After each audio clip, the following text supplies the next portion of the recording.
Hi అండి, అందరికీ నమస్తే. Welcome back to my channel Usha 456 cooking and vlogs. Friends, ఈరోజు రెసిపీ ఏంటంటే ఎంతో రుచికరంగా ఉండే టమాటా పప్పు రెసిపీ అండి.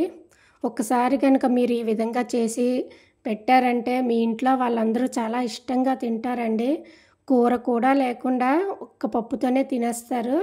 అంత టేస్ట్గా ఉంటుందండి. పిల్లలు కూడా ఒక్క మెతుకు కూడా వదలకుండా చాలా ఇష్టంగా తింటారండి. ఒకసారి అయితే ఈ విధంగా మీరు చేసి పెట్టండి. మీ ఇంట్లో వాళ్ళందరూ అయితే ఒకటికి 2 సార్లు మరి అన్నం పెట్టించుకొని తింటారండి. అంత సూపర్గా ఉంటుంది ఈ పప్పు. హోటల్ కన్నా టేస్ట్గా ఉంటుందండి. నేనైతే ఎప్పుడు చేసినా ఇలానే చేస్తానండి. మా ఇంట్లో వాళ్ళైతే చాలా ఇష్టంగా తింటారు. అంత సూపర్గా ఉంటుంది ఈ టమాటా పప్పు రెసిపీ. ఒకసారి చేసి మీ వాళ్ళందరికీ పెట్టారంటే మళ్ళీ మళ్ళీ సేమ్ ఇలానే చేయమని అయితే వాళ్ళు అడుగుతారు.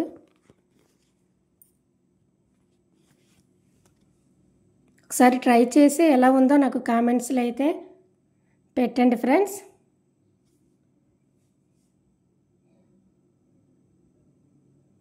ఇక వీడియోలోనికైతే వెళ్ళిపోదామండి. ఈ ప్రాసెస్ అంతా ఏంటి, ఎలా చేయాలనేది నేను ఫుల్గా మీకు ఈ వీడియోలో మొత్తం చూపిస్తాను. ముందుగా అయితే నేను ఒక గ్లాసు నిండుగా కందిపప్పు అయితే తీసుకున్నానండి.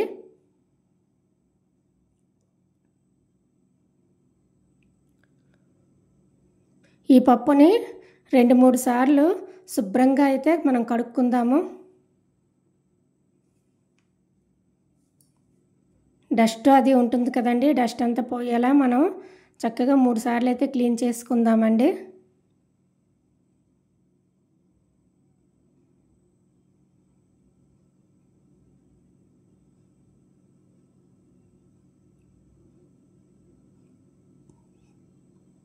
క్లీన్ చేసుకున్న తర్వాత మనం ఏ గ్లాస్తో అయితే మనం కందిపప్పును తీసుకున్నామో అదే గ్లాస్తో అయితే 3 గ్లాసుల వాటర్ అయితే తీసుకోవాలండి. అప్పుడే మనకు పప్పు అయితే మెత్తగా బాగా ఉడుకుతుంది.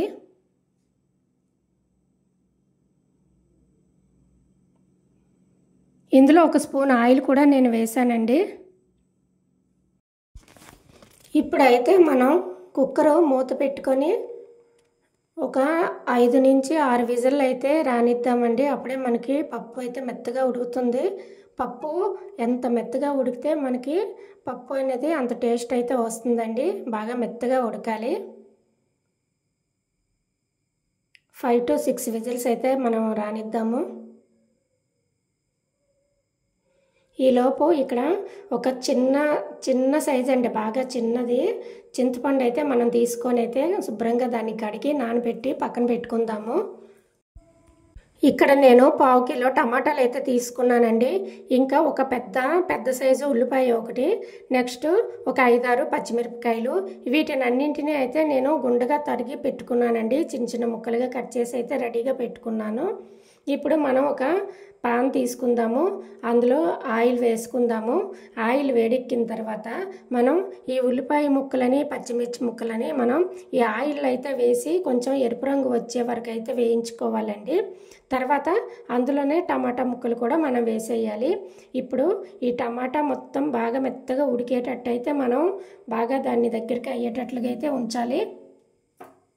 ఆ టమాటా జ్యూస్ అనేది మొత్తం దగ్గరికి అయితే అయిపోవాలండి. అంతవరకు అయితే మనం దాన్ని ఉడకనివ్వాలి. మనం కొంచెం ఉప్పు వేసుకొని సిమ్లో పెట్టేసామంటే అదే చక్కగా గ్రేవీ తయారైపోతుందండి.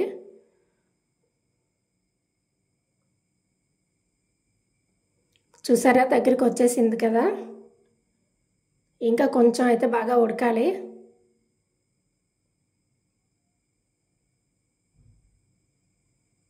మధ్య మధ్యలో అయితే మనం కలుపుతూ ఉండాలండి, లేకపోతే అడుగు పట్టేస్తుంది.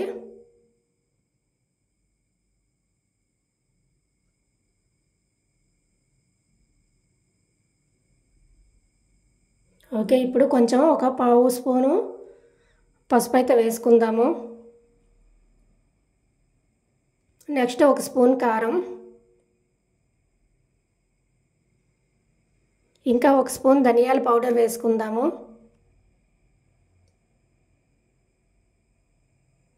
ఇప్పుడు వీటన్నింటినీ బాగా కలుపుకుందామండి.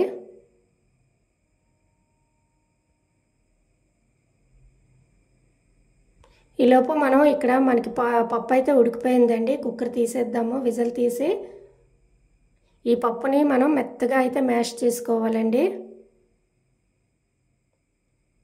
నా దగ్గర పప్పు గుత్తి లేదు, అందుకని నేను గరిటెతో అయితే దీనిని బాగా మెత్తగా మెదుపుకుంటున్నాను.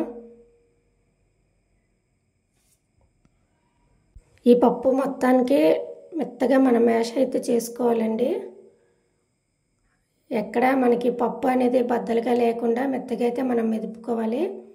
తర్వాత ఇప్పుడు ఈ టమాటా గ్రేవీలోన ఈ పప్పునైతే ఇప్పుడు వేసేద్దాము.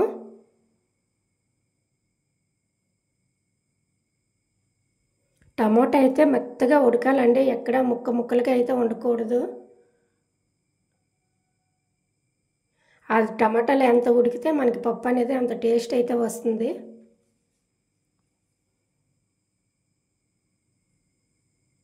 దానిని కూడా మనం మెత్తగా అయితే మెదుపుకోవాలి. ఇప్పుడు పప్పు వేసేద్దామండి. అందులో పప్పు వేసిన తర్వాత బాగా కలుపుకుందాము.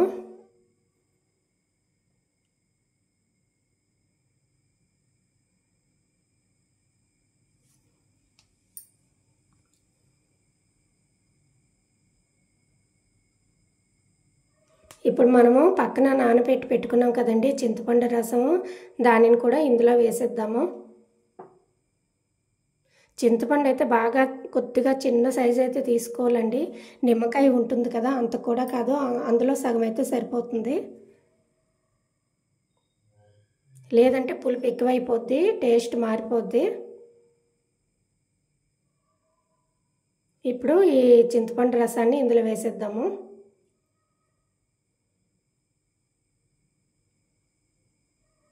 వేసి బాగా కలుపుకున్న తర్వాత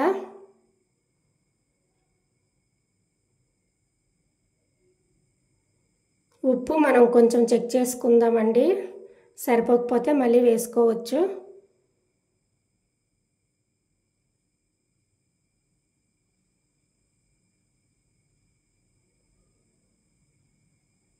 ఇది కొంచెం దగ్గరికి ఉడకాలండి.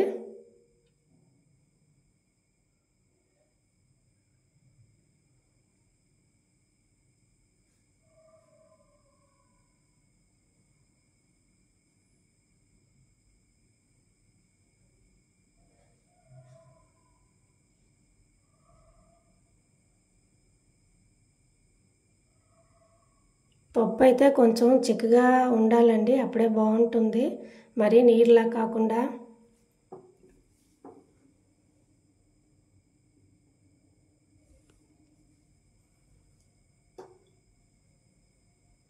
కొంచెం దీని దగ్గరికి ఉడకనిద్దాము. ఓకే, ఇప్పుడు రెడీ అయిపోయింది. దీన్ని అయితే మనం పోపు పెట్టుకుందామండి. పక్కన వేరే ప్యాన్ పెట్టుకొని దాంట్లో ఆయిల్ అయితే వేసుకుందాము.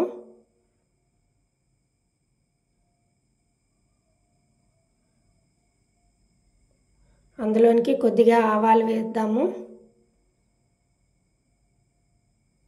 ఆవాలు చిట్పటమన్నప్పుడు కొంచెం మినప్పప్పు,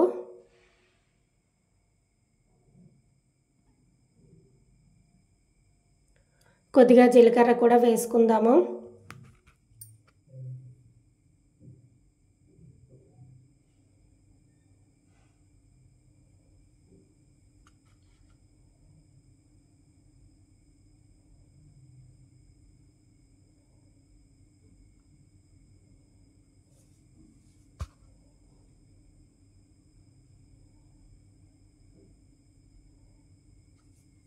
ఇప్పుడు ఇందులోనే ఒక వెల్లుల్లిపాయ అయితే కొంచెం దంచి పెట్టుకుందామండి, దాన్ని వేసుకుందాము ఇందులో.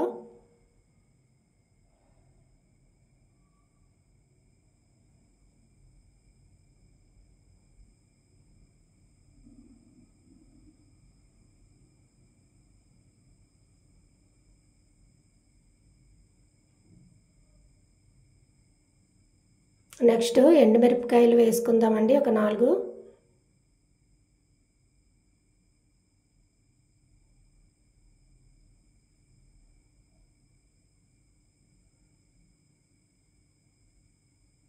కరివేపాకు కూడా వేసుకుంటారండి, కానీ నా దగ్గర కరివేపాకు అయితే లేదు. చివరిగా ఇంగువ వేసి తాలింపు వేసుకుంటే గుమగుమలాడే పప్పు అయితే రెడీ అయిపోతుందండి. ఈ పప్పు అయితే చాలా చాలా టేస్ట్గా ఉంటుంది. మీరు ఒకసారి ట్రై చేసి ఎలా ఉందో నాకైతే చెప్పండి ఫ్రెండ్స్. నా ఛానల్ని ఎవరైనా ఫస్ట్ టైం కానీ చూస్తున్నట్లయితే ప్లీజ్ సబ్స్క్రైబ్ చేయండి. అలాగే ఈ వీడియో కనుక మీకు నచ్చినట్లయితే ఒక లైక్ చేయండి, షేర్ చేయండి, కామెంట్ కూడా చేయండి.